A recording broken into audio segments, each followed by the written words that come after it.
రంగారెడ్డి జిల్లా షాబాద్ మండలంలో జరిగిన ఘటనకు వ్యతిరేకంగా ఆ గ్రామస్తులంతా కలిసి ఆ పోలీస్ స్టేషన్ ముందు బైఠాయించి ధర్నా చేస్తున్నారు. ఇక ఇదే విషయానికి సంబంధించి మరింత సమాచారం మా ప్రతినిధి రమేష్ లైవ్ లో అందిస్తారు.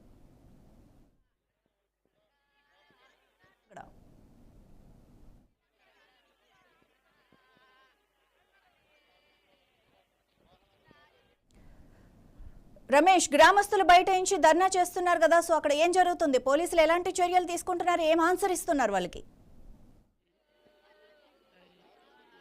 మైనర్ బాలికతో పాటు మొత్తం 6గురిని హత్య చేసినటువంటి నిందితుడిని కఠినంగా శిక్షించాలంటూ ఇక్కడ ఆందోళన చేస్తున్నటువంటి పరిస్థితి ఉంది. ఇక్కడ రాస్తారు ఒక పెద్ద ఎత్తున చేస్తున్నారు. బాలిక కుటుంబ సభ్యులతో పాటు గ్రామస్తులు కూడా వారికి జతాయివి వీరంతా కూడా కొనసాగుతున్నటువంటి పరిస్థితి ఉంది. బాలిక ఎవరైతే మృతులకు సంబంధించినటువంటి కుటుంబ సభ్యులు కూడా ఒక్కొక్కరు ఇక్కడ చేరుకొని ఇందులో జాయిన్ అవుతున్నటువంటి పరిస్థితి ఉంది. వీరిని అడిగి తెలుసుకుందాం. సార్ చెప్పండి, ఇది ఎప్పుడు అయింది ఘటన? దీనికి సంబంధించి మీకు ఎట్లా తెలిసింది? ఎప్పుడు ఏమైంది? నైట్ 11 గంటలకు అయింది. మేము ఇక్కడ లోకలే కాబట్టి ఇప్పటికీ ఏ అధికారి కూడా ఇక్కడ రాలేరు, చూడలేరు. అయితే పోలీసుల నిర్లక్ష్యం కూడా ఉన్నది. దీంట్లో వాళ్ళు పోక్సో చట్టం కింద కేసు పెడితే కూడా దాన్ని పట్టించుకోలేరు. పట్టించుకున్నందుకే వాడు ఇంకా జర రెచ్చిపోయిండు. ఇంతేనా అనేది వాడు రెచ్చిపోయిండు. కాబట్టి దానికి న్యాయం కావాలని చెప్పి మేమందరం కూడా ఇక్కడ దీక్ష చేస్తూ ధర్నా చేయడం జరిగింది. ఈ యొక్క ధర్నా కారణం ఏంటంటే, ఒక అమ్మాయి వికలాంగురాలు ఉంటుంది. ఆ చనిపోయిన అమ్మాయి వాళ్ళ అక్కనే వికలాంగురాలు ఉంటుంది. ఆమెను ఎవ్వరు కూడా చూసే పరిస్థితి లేదు. 2 తల్లిదండ్రులు చనిపోయినరు. ఆ అమ్మాయి చనిపోయింది. వాళ్ళని నడిపేటోళ్ళకి ఎవ్వరు కూడా లేరు. పాపం ఎవ్వరు దిక్కులేని అనాథ అయిపోయింది. కాబట్టి అనాథ ఉంటే కూడా కాలు చేతులు ఉంటేనన్నా ఏమైనా పని చేసుకొని బతుకుతుంది. ఆమె కాలు చేతులు కూడా లేవు. అటువంటి పరిస్థితుల్లో గవర్నమెంట్ పట్టించుకొని ఆమెకు ఏదైనా తగిన న్యాయం చేయాలని చెప్పి తెలియజేస్తున్నాం. అందుకోసమే ఆ ధర్నా చేస్తుంటే కూడా ఎవరు కూడా ఇక్కడ ఏ అధికారి కూడా వచ్చి కనీసం హామీ ఇచ్చే పరిస్థితిలో కూడా లేరు. అందుకని వాళ్ళు హామీ ఇచ్చే వరకు, వాడిని అరెస్ట్ చేసే వరకు, ఆడు ఇంత మూర్ఖంగా అరెస్ట్ చేసి ఇంత చేస్తుంటే కూడా పోలీసుల నిర్లక్ష్యంతో ఆయన అరెస్ట్ చేయడం లేదు. ఎందుకోసం చేయడం లేదు? 6 మందిని మర్డర్లు చేస్తే కూడా పట్టించుకున్నప్పుడు మేము ఎంత ధర్నా చేయాలి, ఏం చేయాలి? ఆ యొక్క కుటుంబ వాళ్ళ ఆవేదన ఏ విధంగా ఉంటుంది? వాళ్ళ గోస చూడలేక ప్రజలందరూ కూడా ఇక్కడ వచ్చి ధర్నాకు స్ఫూర్తిగా వాళ్ళకు మద్దతుగా తెలుపుతున్నారు. మేము కూడా ఈ యొక్క ప్రజాప్రతినిధిగానే మేమందరం కూడా వీళ్ళకు ఒక నాయకునిగా అండగా ఉంటామని చెప్పి వాళ్ళకు హామీ ఇచ్చేంత వరకు కూడా మేము ఈ ధర్నా కొనసాగిస్తాం. కంపల్సరీ ఆ కుటుంబాలకు ఏ విధంగా న్యాయం చేస్తారనేది ప్రభుత్వం ఒక్కరు కూడా వచ్చి ఇక్కడ చెప్పడం లేదు. చాలా సిగ్గుసేటు. ఎందుకంటే వాళ్ళు చనిపోయి ఇంతసేపు అయినా కూడా కనీసం ఆ పిల్లలను చూసుకోనియకుండానే ఎప్పుడు రాత్రి ఎప్పుడు తీసుకుపోయినరో తెలియని పరిస్థితి ఉన్నది. అందుకే ఈ యొక్క కుటుంబాల ఆవేదన చూడలేకనే ఈ యొక్క ధర్నాకు కూర్చోవడం జరిగింది. ఇప్పుడు కూడా అధికారులు కళ్ళు తెరిచి ఆ కుటుంబాలకు న్యాయం చేసేంత వరకు ఈ యొక్క ధర్నా కొనసాగిస్తామని చెప్పి తెలియజేస్తున్నాం. అంటే ఆల్రెడీ దానికి సంబంధించి ఆ కేసులో పోక్సో కేసు నమోదు చేసిర్రు.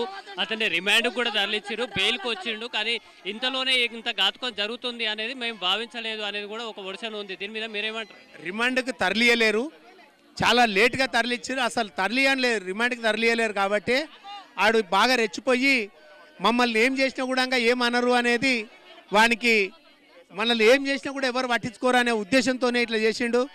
దానికి ప్రతి కుటుంబంలో కూడా ఆడపిల్లలు ఉంటారు. ఆడపిల్లలకు అందరికీ కూడా అన్యాయం జరగాలంటే ఇది ఇట్లాగే ఇడిచిపెడితే కంపల్సరీ అది న్యాయం జరగదు. ప్రతి ఆడపిల్ల కూడా మన ఇంటి ఆడపిల్లని అనుకొని చూసినప్పుడే మనకు తగిన న్యాయం జరుగుతుంది. కాబట్టి ఆ న్యాయం చేసేంత వరకు కూడా మేము ఇక్కడ ధర్నా అనేది కంపల్సరీ కొనసాగిస్తాం.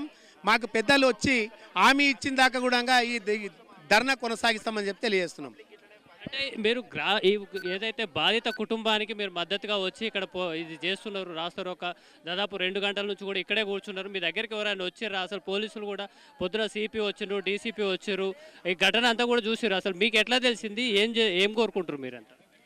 అంటే ఈ ఏరియాలో ఎక్కడ కూడా ఇలాంటి భయంకరమైనటువంటి సంఘటన జరగలే. గతంలో కూడా ఒక ఉన్మాదిగా రెచ్చిపోయి అధికారుల నిర్లక్ష్యం వల్ల, కేవలం అధికారులు ఆ రోజు స్పందించి ఉంటే ఈరోజు ఇంతమంది పోలీసు వాళ్ళని పెట్టవలసిన అవసరం లేకుండే, వాళ్ళ ప్రాణాలు పోయే పరిస్థితి రాకుండే.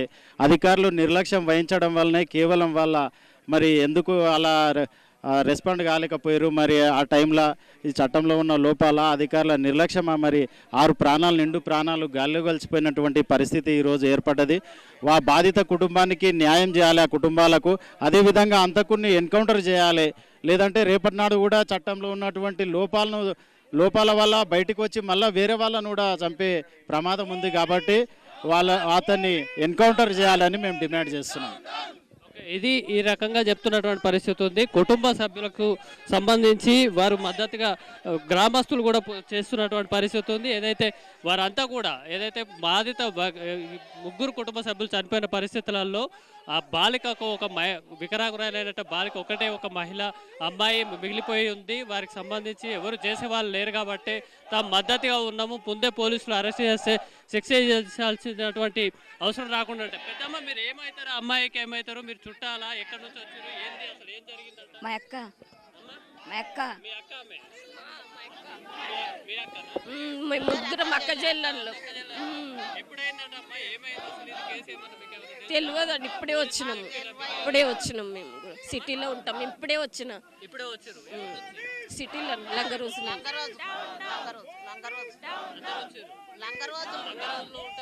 ఇప్పుడు వచ్చినాం. తెలియదు, అది అక్క వాళ్ళు ఇక్కడ ఉన్నారు. తెలియదండి, మేము ఇక్కడ ఇప్పుడే వచ్చినాం.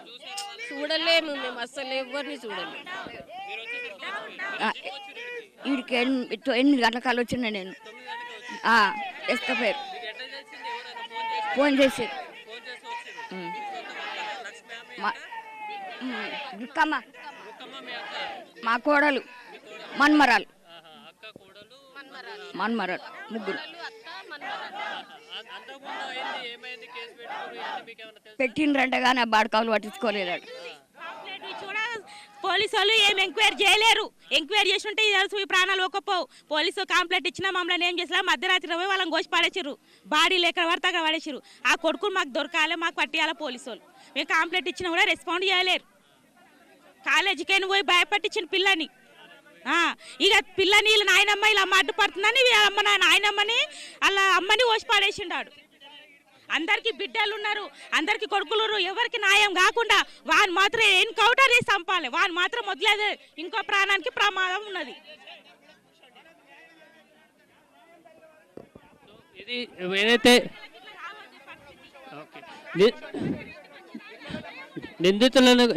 నిందితులు ఉన్నారో అతన్ని ఎన్కౌంటర్ చేసే వరకు తాము ఇలాగే రాస్తారోకో చేస్తాము. పోలీసులు కూడా తమకు సహకరించాలి. ఇంతమంది హత్యలు చేసే వరకు కూడా పోలీసులు నిర్లక్ష్యంగా వ్యవహరించారనేది కుటుంబ సభ్యులు కూడా చెప్తున్నారు. అదే దాంతోపాటు ఎవరైతే ముందుగా పోక్సో కేసు నమోదు చేసినప్పుడు వారిని ఎందుకు శిక్షించలేదు? పోలీసులు నిర్లక్ష్య వైఖరి వల్లనే ఈరోజు 6 ప్రాణాలు కోల్పోయినటువంటి పరిస్థితి ఉంది. తమ గ్రామంలోనే కాదు, ఇటు చుట్టుపక్కల ఊర్లలో కూడా ఇట్లాంటి ఎప్పుడు జరగలేదు. ఒకే రాత్రిని 6 హత్య చేసినటువంటి పరిస్థితి ఉంది. గతంలో కాలేజీ దగ్గరికి వెళ్ళి కూడా అమ్మాయిని బెదిరించినట్టుగా కూడా ఆ కుటుంబ సభ్యులు చెప్తున్నారు. సేమ్ టైం ఆ రోజే కంప్లైంట్ ఇచ్చినప్పుడు శిక్ష వేసి ఉంటే కనుక ఈరోజు ఈ పరిస్థితి వచ్చేది కాదు. ఇంతమంది రోడ్డు మీద కూర్చున్నటువంటి పరిస్థితి లేకపోవు. అలాగే పోలీసులు కూడా ధర్నాలు చేసి వీరికి ఇంతమంది పోలీసులతో తీసుకోవాల్సినటువంటి అవసరం రాకపోతుండేది అనేది కూడా వారు చెప్తున్నటువంటి పరిస్థితి ఉంది. మాధవి, రమేష్, మరి వాళ్ళు ఎలాంటి న్యాయాన్ని ఆశిస్తున్నారు?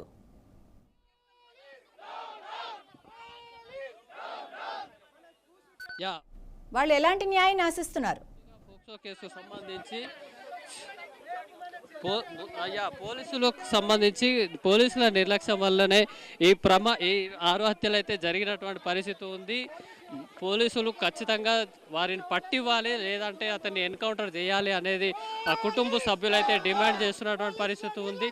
6 హత్యలను చేసి ఒక గ్రామానికి సంబంధించి ఇంత ఇబ్బందికర వాతావరణాన్ని తీసుకొచ్చినటువంటి నిందితుడిని అయితే ఎన్కౌంటర్ చేయాలి అనేది వారంతా కోరుతున్నారు.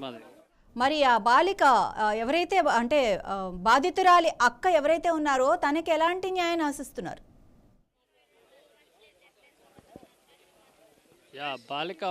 బాలిక తల్లి వికలాంగురాలు ఉంది. ఇప్పుడే పోలీసులు కూడా సిఐలు వచ్చి ఇప్పుడు ఇక్కడ రాస్తారోకో చేస్తున్నటువంటి వారితో మాట్లాడే ప్రయత్నం చేస్తున్నారు. వారిని ఈ రాస్తారోకో సంబంధించి మాట్లాడే ప్రయత్నం చేస్తున్నారు. మనం ఒకసారి చూద్దాం. ఈ ముగ్గురు కూడా ఇటు నాయనమ్మ, అమ్మ, ఆ పాప ముగ్గురు కూడా అత్యాచార గురైన నేపథ్యంలో ఆ కుటుంబంలో మిగిలింది ఒకే ఒక అమ్మాయి. ఆ అమ్మాయికి కూడా ఎవరు ఆదరువు లేరు. ఆమె వికలాంగురాలు కూడా. ఒకే అమ్మాయి సొంతంగా బతకడం కూడా కష్టమవుతుంది కాబట్టి ఆమెకు ప్రభుత్వ పరంగా ఆదుకోవడంతో పాటు నిందితుడిని కూడా కఠినంగా శిక్షించాలనేది వారు డిమాండ్ చేస్తున్నారు. మాది మనము ఇక్కడ విజువల్స్ చూడవచ్చు. పోలీసులు ఇక్కడ రాస్తారోకో చేస్తున్నటువంటి గ్రామస్తులతో మాట్లాడే ప్రయత్నం చేస్తున్నారు. ఇక్కడ పూర్తిగా కుటుంబ సభ్యులకు మద్దతుగా ఇక్కడ ఎవరైతే హత్యకు గురైనటువంటి వారికి మద్దతుగా కుటుంబ సభ్యులు చేస్తున్నటువంటి ఆందోళనకు గ్రామస్తులు కూడా పెద్ద ఎత్తున మద్దతు తెలుపుతున్నటువంటి పరిస్థితి ఇక్కడ కనిపిస్తుంది. రాస్తారోకో చేయడంతో ఇటు రెండు వైపులా కూడా ట్రాఫిక్ అయితే నిలిచిపోయినటువంటి పరిస్థితులలో పోలీసులు వారితో మాట్లాడేటువంటి ప్రయత్నం చేస్తున్నారు. ఉన్నతాధికారులకు కూడా వీళ్ళు చెప్తున్నటువంటి మాటలను ఉన్నతాధికారులకు కూడా చెప్తున్నారు. మరి ఆ ఏరియాకి సంబంధించి ఎవరైనా కౌన్సిలర్ కానీ ఎమ్మెల్యే కానీ ఎవరైనా వచ్చారా ప్రస్తుతానికి? ప్రస్తుతం గ్రామస్తులు ఇక్కడ ఉన్నటువంటి రాజకీయ నాయకులు, స్థానిక రాజకీయ నాయకులు, గ్రామాలకు సంబంధించినటువంటి వివిధ రాజకీయ పార్టీ గ్రామ శాఖకు సంబంధించినటువంటి నాయకులు అయితే ప్రస్తుతం ఇక్కడ ఉన్నారు ధర్నాలు. వారు మాత్రమే కుటుంబ సభ్యులకు మద్దతుగా ఉన్నారు. ప్రస్తుతం పెద్ద స్థాయి వారు మాత్రం ఇంకా ఎవరు అయితే రాలేదు. కానీ గ్రామస్తులు వాటి గ్రామ శాఖకు సంబంధించినటువంటి రాజకీయ పార్టీలకు సంబంధించి దాదాపు అన్ని రాజకీయ పార్టీ నేతలు కూడా వీరికి మద్దతుగా ఉన్నారు. Madhavi. Right, thank you Ramesh.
మా మేనత్త బిడ్డ మాకు కావాలి, ఆ చంపినోడు కావాలి.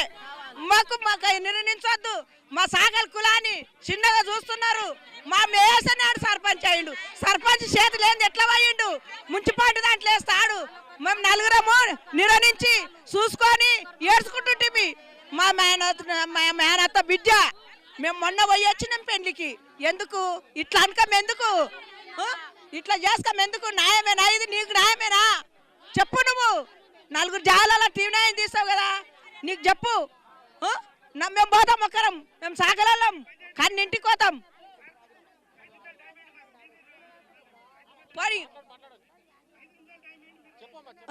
మా మేనత్త బిడ్డ, మా ముగ్గురు తల్లి లేదు, తండ్రి లేదు, ఒక తమ్ముడు ఉండి తన్నులాడుతున్నాడు.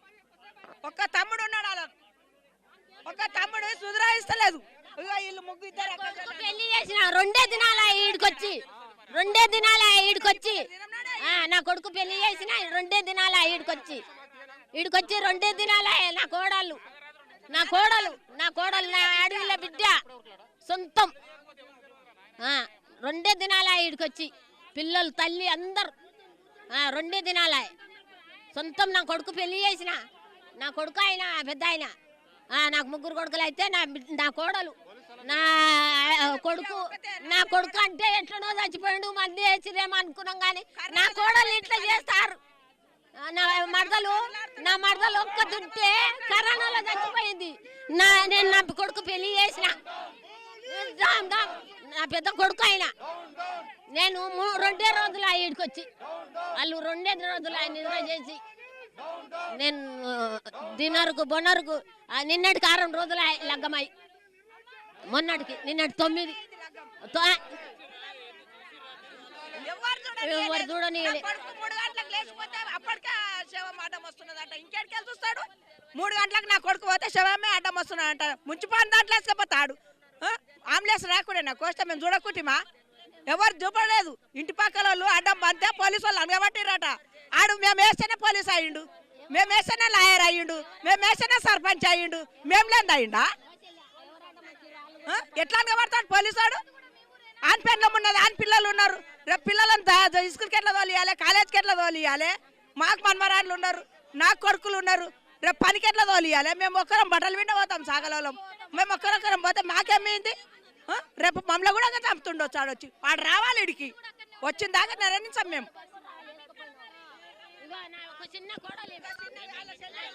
మాకు చుట్టాలు, మాకు సొంతం, మా అడవిలో అవుతుంది, మా సొంతం అడవిలో మా సొంతం బిడ్డే అయితే నా యారాలు బిడ్డే అవుతుంది. మా బావ బిడ్డే. మేమిద్దరం యారన్లం. మాకు చిన్నమ్మ అవుతుంది, చచ్చిపోయినా చిన్నమ్మ అవుతుంది. మాకు చిన్నమ్మ ఓ దిక్కెళ్ళి నన్ను బిడ్డేనైతా. మేము వచ్చినంత వరకు కూడా ఉంచకపోయి మేము బస్సులు రాణిస్తలేరు. బస్సులోకి వచ్చినామే, వర్షాలకు ఇదివరకు అయింది. రాత్రి తెలిసిందట, ఊరికి వచ్చినాము. పెదవేడి నుంచి వచ్చినాం. వర్షాలకల్లా ఇదివరకు అయ్యింది. మాకు ఇదివరకు అయ్యింది. ఎవరు వచ్చిన దాకా కూడా ఉంచలేరు. వేసుకొచ్చిర్రు, అయిపోయింది. వేసుకుపోయి సేవలకు అనబట్టి మేము వచ్చి ఏం చూడాలి సార్? మేము ఏం చూడాలి? మేము ఏం చూడకపోతే వాళ్ళని చూడకపోతే వీళ్ళని చూడకపోతే ఏం చూడకుండానే వేసుకొని పోయిండ్రు. అయిపోయింది. వచ్చి రోళ్ళ కూర్చున్నాము. మేము ఏం చూడాలి? మేము ఏం చూడాలి చెప్పు? మాకు సొంతం మా చిన్నమ్మ, మా బిడ్డే. మా చిన్నమ్మ మా బిడ్డ అవుతుంది. బిడ్డ పిల్ల మాకు దగ్గేటోళ్ళు అందరికీ నాదిరే తెలిసింది. ఇది ఇంకా వచ్చేళ్ళకే లేరు వేసుకోపోయింది అంటున్నారు. ఇంకేం చెప్పాలి సార్? మేము ఇక మేము కళ్ళతో కూడా చూడకపోతుంది సార్. వచ్చి ఏడ్చుకుంటున్నాం. అందరిని పట్టుకొని ఏడ్చుడు తుడుచుడే ఉన్నది. మేమైతే ఎవరిని చూడ కళ్ళతో చూడలేదు. మొన్న వచ్చిపోయారు మా ఇంటికి. మొన్న వచ్చిండ్రు, పెదవేడికి వచ్చిర్రు. పెదవేడికి వస్తే మాట్లాడినాం, చేసినాం, వచ్చిర్రు. 2-3 రోజులు అవుతుంది వచ్చి. మళ్ళీ చచ్చిపోయారు అంటే అనవాటి కోసి చంపిరు అనవాటి. వచ్చి చూస్తే ఏం లేరు, జనాలు కనబడుతున్నారు సార్. మాకు ఒక్కడే చేసిండో ఇంకెవరైనా ఉన్నారో ఇక వాళ్ళకే తెలవాలి సార్. ఇంకా ఇంట్లో ఎవరు ఉన్నారు చెప్పని? ఎవ్వరు లేరు కదా. ఉన్న ముగ్గురిని చంపేసారు కదా. ఉన్న పిల్ల ఒక పిల్ల, ఎడ్డు పిల్ల. ఆ పిల్లకి ఏం తెలుస్తుంది? ఏం చెప్పదు కదా సార్. ఏం చెప్తుంది? ఇక గంటలనే చూడు. ఇక మాకు మీరు ఏం చేస్తారో ఏం సంగతో ఇక నిర్ణయం చేయాలి. మాకు ఆడపిల్లలకు ఒకరొకరికి ఇళ్ళలో ఉండడానికి కూడా భయం అయిపోయింది కదా సార్. ఎగవాడి చంపేటట్టు నీటి చంపితే ప్రపంచం ఎట్లుంటుంది? ఒక మాట మీరే ఆలోచించుకోండి. ఇక ఇంతే సార్. ఇక కొడుకున్నాడు కదా సార్. కొడుకు వచ్చినంత వరకు కూడా ఉంచాలి కదా. కొడుకు వచ్చినంత ఒక కొడుకు ఈ నాయననే కొడుకే. ఒక కొడుకు వచ్చిన దాకా ఉండాలి. ఆయనకు జాబ్ ఉంది, అక్కడ సిటీలో ఉంటాడు. మా సిటీలోకి వెళ్ళి వచ్చిన దాకా నన్ను ఉంచాలి కదా. ఆయనకు వచ్చింది సార్, జాబ్ చేసుకునికే ఉన్నాడు. మా జాబ్ చేసుకొని ఆయన అక్కడనే ఉన్నాడు. ఆయనకు తెలియదు. వారు కొడుకు వచ్చిన దాకా నన్ను ఉంచాలి కదా. కొడుకు వచ్చిన దాకా కూడా ఉంచలేరు. పెళ్ళం మొగడు ఈయన కొడుకు జాబ్ చేసుకొని ఉంటాడు సార్. జాబ్ చేసుకొని ఉంటాడు అక్కడ. కొడుకు వచ్చిన దాకా ఉంచాలే కదా. ఉంచలేరు. తీసుకుపోయినరు. మళ్ళీ ఏమనిపిస్తుంది? ఎట్లా చచ్చిపోయింది అనుకున్నాలే సార్. మేము ఎట్లా చంపిండు మరి ఆయన? ఎట్లా చంపిండు? వేసుకోపోయేటోళ్ళు కూడా ఎట్లా వేసుకోపోయినారు సార్? ఎట్లా వేసుకోపోయినరు? ఉంచాలే కదా సార్. ఇట్లా చేసారు. ఏం సారు? ఏం బాధ మాకు? ఇదేం బాధ? మా ఊరికి మొన్ననే వచ్చిపోయారు సార్. నా కాళ్ళు ఆడబెట్టి నడుచుకుంటూ వస్తున్నాం సార్. మేము రాణిస్తలేరు, పోలీసు వాళ్ళు రాణిస్తలేరు, కాళ్ళు రాణిస్తలేరు, బండ్లు రాణిస్తలేరు. నాటికే అంటలకల్లా అడికెళ్ళి వచ్చినాం సార్. మేము ఎవరు రాణిస్తలేరు. మాకు ఈ గతి చూడు, ఈ గతి ఇది చేసిరు. ఆడొక్కళ్ళు ఏంది ఈ గతి చేసిరు ఆడపిల్లలని. ఇంకెట్లా చేయాలి? ఏం చేయాలి? ఏం మాకు ఎక్కడ సురాయిస్తలే సార్. ఇక మాకు ఎరకాయించండి ఇదే ఆలోచన. రాజు